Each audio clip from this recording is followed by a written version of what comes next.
All right, what do we want to talk about today? Mm, Coffee is delicious. I'm channeling. Oh, yes, yes. What do you do if you're stuck? Let's say you're stuck emotionally. You're sad. You don't want to get out of bed.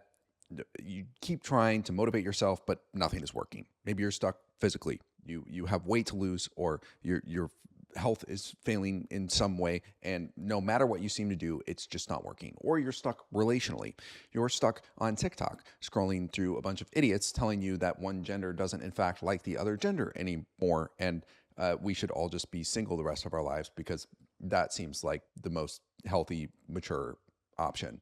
If you're there, number one, get off TikTok. Most people on there are really, really dumb and don't actually know what they're talking about and are just in cyclical loops trying to get views and clicks by posting things that trigger your brain to get angry and frustrated, because it's really not true that one gender just stopped liking the other gender. And there are good guys and girls out there still. You just have to go in the world to find them. They're not actually on your phone. Shocking, I know. Number two, and the real point of this video, is ask yourself, what am I getting by holding on to this behavior? What am I gaining by staying in this place? This may sound stupid, so let me explain. When I was very sick with Crohn's, about 6 years in, I remember I was talking to a friend who was very blunt, and I was complaining, frankly, to her about all the things I was trying to do. I was trying this new diet. I was on all these supplements. I was trying to change my eating habits. I was working out. I was doing all this stuff, right? And nothing really seemed to be working. And I remember her stopping me mid sentence and saying, I feel like you say you really want to get over this thing, but it doesn't seem like you actually do.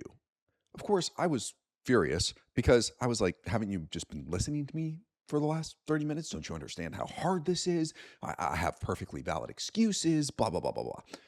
But as I thought about it over the next year or two, I realized that I had had one foot on the gas and one foot on the brake because I was gaining certain things by having Crohn's disease and holding on to that as a part of my identity. The biggest thing I was gaining was the fact that I could look at any area of my life that I wasn't happy with and say, oh, that's because I have Crohn's disease. Not doing as well financially I would like, that's because I have Crohn's disease. Not dating or not able to go out and date, that's because I have Crohn's disease. Not in the best physical shape, that's because I have Crohn's disease. It was a catch-all bucket for all the things that I didn't like about myself. And if I had let go of that, I would have to look in the mirror and face the truth of, oh, I don't actually like this stuff about myself and I need to change it, which is not fun. It's painful. So instead, I just pointed to Crohn's disease, which was a perfectly valid excuse. This is what people do not understand about excuses. A good excuse is always valid. If it wasn't valid, people are just going to look at you and be like, well, you're just a whiner. Like, get it together, bro. But saying, hey, I'm not financially where I want to be in life because I'm sick pretty much all the time. I only have 2 to 4 good hours of energy in a day, and I'm trying to compete with people, other 20-year-olds that are, sleeping for 4 hours a night and slamming 5 Red Bulls and able to do 20 hours of work in a day and drink 3 vodka sodas and wake up the next day and feel fine. And here I am, like a 95-year-old grandpa that can barely function and has brain fog all the time. Like, of course, that is affecting my ability to create financial prosperity. That's a valid excuse.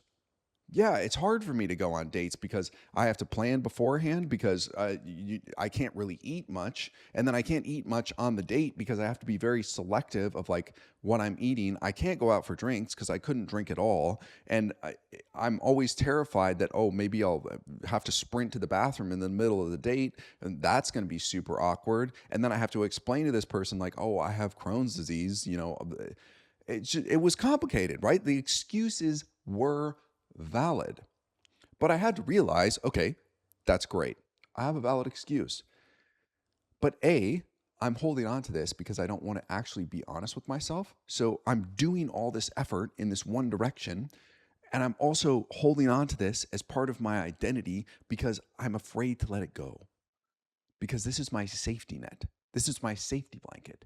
And if I let this thing go as an excuse, as a reason that I don't have what I want, then the buck stops with me. It's all on me.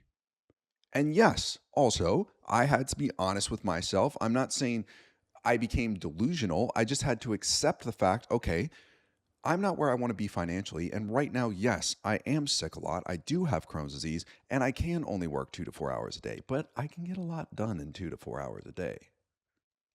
And right now, I'm not using that good energy to move my life forward. I'm just playing video games, or I'm just bemoaning my circumstances. Sure, dating is definitely harder with Crohn's disease, but I can think of creative ways to do things, right? I can be more creative here. If this is something I actually want, I can be more creative. And I can show this person that maybe I'm going on dates with, like, hey, yes, I have this very difficult struggle in my life right now, but these are all the things that I'm doing to try and move out of it and try and move towards health. Like, that's an attractive quality in anybody, male or female. It's like, I'm faced with this huge obstacle and look at all this stuff I'm doing to try and overcome it. That's very attractive. So now I want you to look at whatever you're struggling with. Let me just give two more examples because I think examples help drive this home. Let's say you just went through a major breakup that has left you feeling very down and sad. The reason a lot of us don't want to let go of this, and I went through this not too long ago personally, so it's very fresh, is because if you let go of the sadness, you also have to let go of the person and the possibility in the very back of your brain that that may work again. And you really have to face the grief. And a lot of times that is a lot of grief, and it's not very comfortable to feel. So instead of doing that, we hold on to this sadness, right?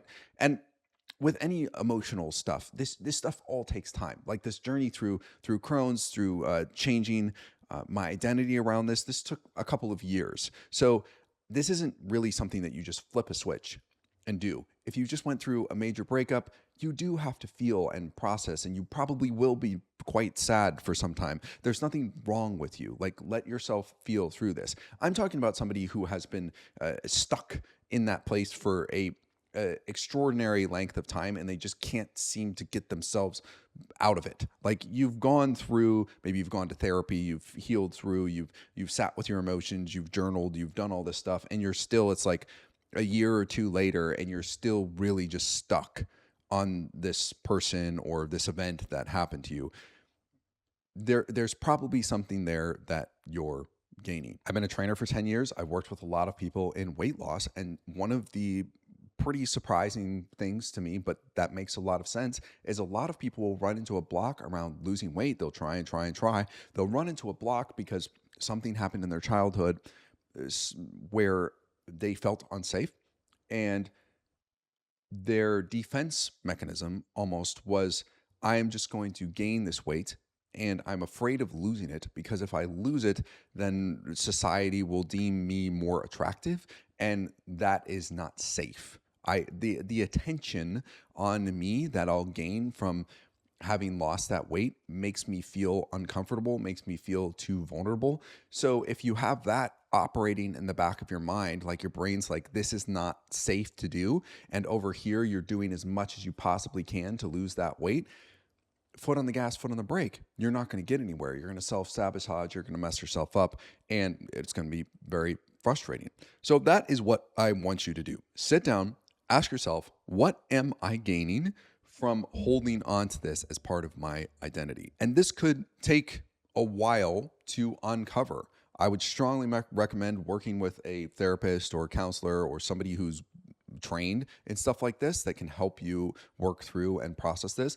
Journaling is really helpful. Just sitting quietly is really helpful. Some sort of meditative practice, going on walks, being in nature, going on a hike, doing a workout, some sort of physical activity is actually one of my favorite things. And what I'll do is just say, okay, I'm not going to try and think about this question right now. I just need to get my body moving. And then once I get my body moving, afterwards, I'll sit down and journal and write. And I'll come from a place of much more clarity instead of being all foggy and not being able to think through and process this stuff. Obviously, I'm talking here in a very logical, very easy, making it sound very simple way. This stuff is very difficult. It's probably the hardest thing any human being can ever do is sit with the discomfort and pain inside of themselves and allow that to come up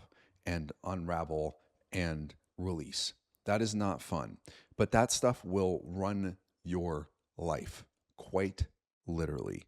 And if you find yourself stuck in a loop around something that you're really trying to move forward and get past, asking this question and really facing and sitting with the answer can truly change your life. I believe in you. You got this. We'll see you next time.